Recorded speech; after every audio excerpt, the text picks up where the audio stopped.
tous, bienvenue sur votre émission de micro-trottoir, les inspirés du trottoir. Aujourd'hui, nos pas nous ont menés vers le marché des arts de Bégamin, où nous allons prendre l'avis des artisans sur ce que représente l'artisanat d'art dans l'entrepreneuriat. Les inspirés du trottoir, let's go! Bonsoir monsieur. Bonsoir. Présentez-vous s'il vous plaît. On m'appelle Prosper Ouenon, je suis sculpteur sur bois. D'accord. Selon vous, qu'est-ce qu'un artisan d'art? Un artisan d'art, c'est toute personne qui exerce un des métiers de l'artisanat. Quand je parle des métiers de l'artisanat, c'est peut-être la sculpture sur bois, c'est peut-être la menuiserie, c'est peut-être la bijouterie et tout quoi. Donc c'est quelqu'un qui exerce un de ces activités manuelles. Comment devenir un artisan d'art? Pour devenir un artisan d'art, il faut soit suivre une formation d'un des métiers de l'artisanat. Bon, on peut également apprendre ces formations par héritage. Par exemple, moi, je n'ai pas vraiment suivi une formation, mais depuis tout petit, on a l'habitude de travailler dans l'atelier de notre papa. Donc c'est un peu comme ça, j'ai acquis la formation de la sculpture sur bois. Quels sont les défis spécifiques auxquels vous êtes confrontés sur le marché? Sur le marché actuellement,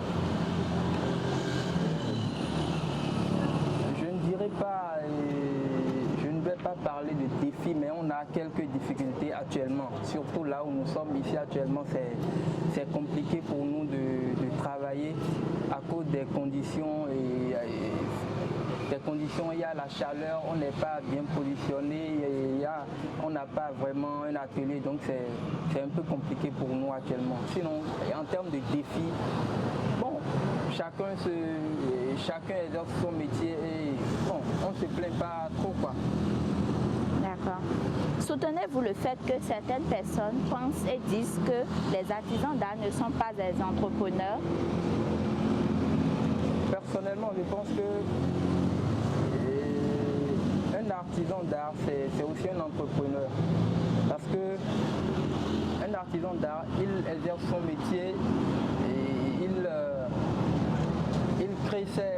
fait ses propres créations, il a son catalogue et tout. Donc je pense que un artisan d'art, c'est quelqu'un c'est aussi un entrepreneur. En tout cas, je pense. D'accord.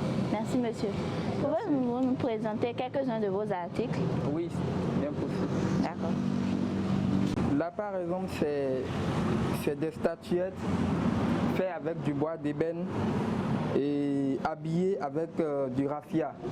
Le raffia, c'est la matière qu'on utilise pour habiller nos statuettes et ces statuettes sont démontables.